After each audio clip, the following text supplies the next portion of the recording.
Market की condition कैसी चल रही है वो आप देख रहे हैं, इंडेक्स हाई और स्टॉक लो।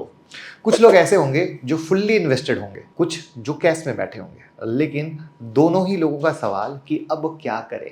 तो आज की वीडियो में हम डिस्कस करेंगे ऐसी स्ट्रेटजी जो इस मार्केट कंडीशन में आपको लॉन्ग टर्म पोर्टफोलियो को स्ट्रांग बनाने में मदद करेगी। इसको स्टॉक एसआईपी के माध्यम से रिलेट करके बताएंगे। तो वीडियो को अंत तक देखिएगा, क्योंकि लास्ट का पार्ट फाइनल होता है और फाइनल मिस करने से ही सब गड़बड़ शुरू होती है। हमने कल एक फ्री सेशन करके फ्री ट्रेडिंग स्ट्रेटजी दी थी जिन जिन लोगों ने गूगल फॉर्म भरा था, और आज उसका लाइव डेमो भी दिखाया। लाइव डेमो यानी कल स्क्रीनर के बदल से वो स्टॉक कैसे परफॉर्म किए वो भी दिखाया, और आज वापस से आया कि आपको ये लगे इंट्राडे 2 आवर में कमाओ घर जाओ स्ट्रेटजी। तो ये हमारे मेन चैनल पे मैंने आके ये दिखाया भी कि आपको ये ना लगे कि अरे बाबा खाली स्ट्रेटजी थी काम नहीं करती। तो आज भी मैं लाइव आया ये हमारे मेन चैनल पे, और इस स्ट्रेटजी की वीडियो अगर आपने नहीं ली हो तो इस नंबर पे 9708094321 पे कॉल करके ले सकते हैं। प्लस मैं कहूंगा इसको देखें, फायदा लें, और इसका जो स्क्रीनर है जो बेमिसाल है, 2 घंटे के अंदर आपको स्टॉक सेलेक्ट करके देकर काम खत्म कर देता है, वो हम फ्री ऑफ कॉस्ट देने वाले हैं 25 सितंबर की मास्टर क्लास में। तो अगर आप ये मास्टर क्लास ज्वाइन करेंगे तो ये जो जादू भरा स्ट्रेटजी है, इसका जो स्क्रीनर है, वो हमारी इस क्लास में मिलने वाला है जो आज से शुरू हो रही है। तो मौका मत जाने दीजिए, ज्वाइन कीजिए और कमाइए। अब एसआईपी पे आने से पहले एक कॉमन मिथ को ब्रेक करना चाहूंगा, फिर आगे बढ़ेंगे। लोगों को एक कॉमन विश्वास होता है कि एसआईपी और स्टॉक एसआईपी में रिटर्न के अलावा कोई डिफरेंस नहीं होता है, लेकिन लॉन्ग टर्म में ये इफेक्ट बहुत बिग दिखता है, और इसमें पूरा खेल होता है कमीशन का। अब इसको पहले एग्जांपल से समझते हैं, लेकिन याद रखिएगा स्टॉक एसआईपी वही करिए जिनको समझ है। अब ये समझ का क्या सेंस है उसको ही हम लास्ट में समरी करेंगे। एक सिमिलर सिचुएशन लेते हैं, एक तरफ एसआईपी और दूसरी तरफ स्टॉक एसआईपी, और मान लेते हैं आप हर महीने 10,000 का एसआईपी करते हैं। ध्यान यही देना है आपको, म्यूचुअल फंड के एसआईपी में आपको एक्सपेंस रेशियो 1 से 2% टिक, लेकिन स्टॉक एसआईपी में होता नहीं है। ठीक है, तो आप सोच रहे होंगे 1 से 2% से भला क्या होगा। तो पहले हम वो आपको दिखाते हैं।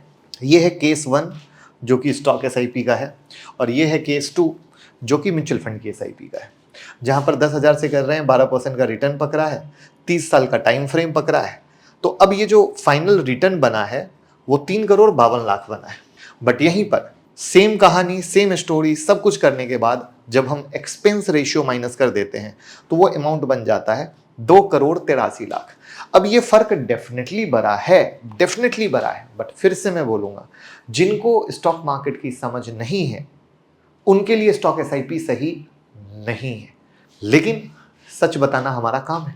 तो डिफरेंस आया 1 से 2% के एक्सपेंस रेशियो का। ठीक है, तो अब कमेंट में कुछ लोग कहेंगे सर इसका मतलब म्यूचुअल फंड खराब है। उनको क्लियर बता दूं कि ये दोनों ही एसआईपी है, लेकिन म्यूचुअल फंड एक बड़े ग्रुप ऑफ स्टॉक होते हैं जो 100 से भी ज़्यादा होते हैं, वहीं स्टॉक एसआईपी केवल कुछ स्टॉक के बेसिस पर एक बास्केट बनता है, 5, 6, 7, राइट। तो मेरा मकसद एक्सपेंस रेशियो को समझना है। अब आते हैं मेन टॉपिक पर। स्टॉक एसआईपी के लिए सबसे पहला इंपॉर्टेंट स्टेप क्या होता है, या किस तरीके से आप स्टॉक एसआईपी करेंगे, राइट।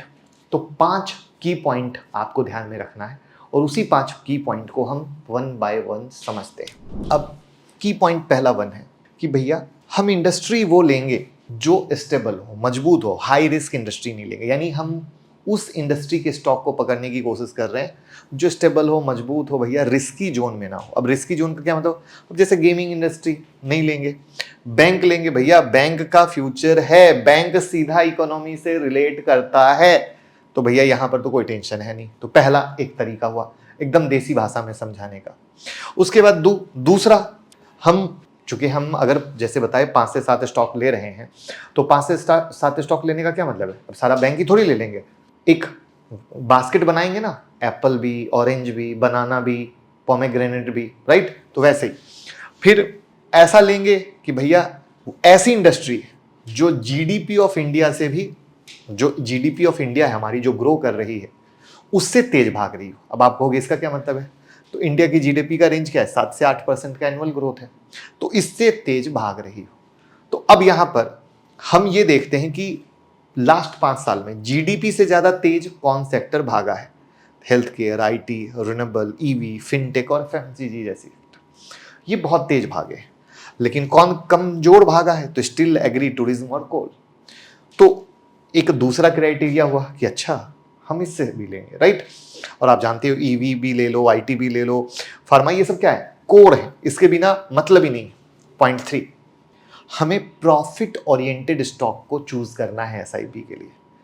इसका अर्थ क्या है? तो ऐसी कंपनियां जो सॉलिड कैश फ्लो जनरेट कर रही हो, पैसे बना रही हो धंधे से, देसी भाषा में जो हमारे पापा दादा ने सिखाया, कंपनी ऐसी जो बिजनेस से, धंधे से पैसा बनाए। ठीक है, अब एग्जांपल के लिए ऑटो इंडस्ट्री देते हैं, तो आप ओला जाओगे कि आइसर जाओगे? मैं आइसर जाऊंगा, मैं ओला नहीं जाऊंगा। ठीक है, बस इस सोच को अगर आप समझ लोगे तो आप स्टॉक SIP में आ जाओगे। क्योंकि मैंने पहले ही कहा ना, स्टॉक SIP उनके लिए नहीं है जिनको स्टॉक की समझ नहीं है। क्योंकि आज के डेट में इन्वेस्टमेंट में भी लोग कमा नहीं पा रहे हैं, इसीलिए उनके लिए होता है कि आप किसी भी बड़े इन्वेस्टर, विजय केडिया सर का भी सुनो, साफ कहते हैं, हर एक बड़े लोग कहते हैं जिनको स्टॉक की समझ नहीं है वो उनके लिए म्यूचुअल फंड बेस्ट है। अब चौथा, लार्ज कैप में ऐसे शेयर को अवॉइड करो जिनका पी बहुत ज्यादा हो, यानी बहुत ज्यादा अर्निंग रेशियो से बहुत ज्यादा ऊपर का प्राइस हो। क्योंकि अगर मतलब आप कहोगे ऐसा क्यों, तो ये बहुत तेज करेक्ट होंगे।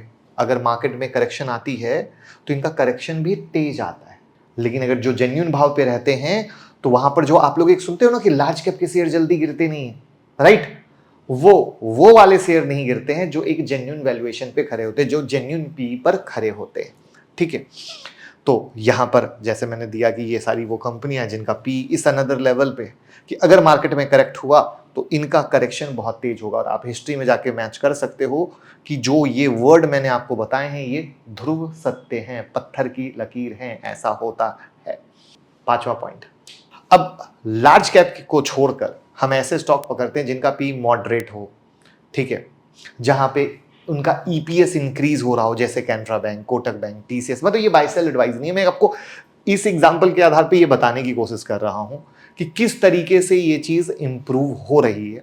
तो ये चीज इंप्रूव होती हुई जब हमें दिखती है तो हम इस तरीके से जाने की कोशिश करते हैं। तो इस तरीके से हम ये 5 पॉइंट पकड़ते हैं, इस 5 पॉइंट के आधार पे अपने स्टॉक को सिलेक्ट करते हैं, फिर हर मंथ अपनी कैपेसिटी के अनुसार उसमें इन्वेस्ट करते हैं। ठीक है, और तब वो एक लॉन्ग टर्म का विजन चलता है। बट यहां पर चूंकि जैसा कि हम लोगों ने बात की कि स्टॉक SIP जैसे ही आते हैं, अगर आपका स्टॉक सिलेक्शन अच्छा नहीं है तो ये जो 3.5 करोड़ देख रहे हैं ना, ये बनना भी मुश्किल हो जाता है। और ये मैं अपने 20 साल के एक्सपीरियंस से बता रहा हूँ। लेकिन चूंकि हमें सुनने वाले हर तरह के लोग हैं जिनकी स्टॉक में भी मास्टरी है, तो उनके लिए बताना जरूरी है। तो उनको मैं कह सकता हूँ कि ये जो स्ट्रैटेजी है माशाल्लाह खतरनाक, बहुत बेहतरीन।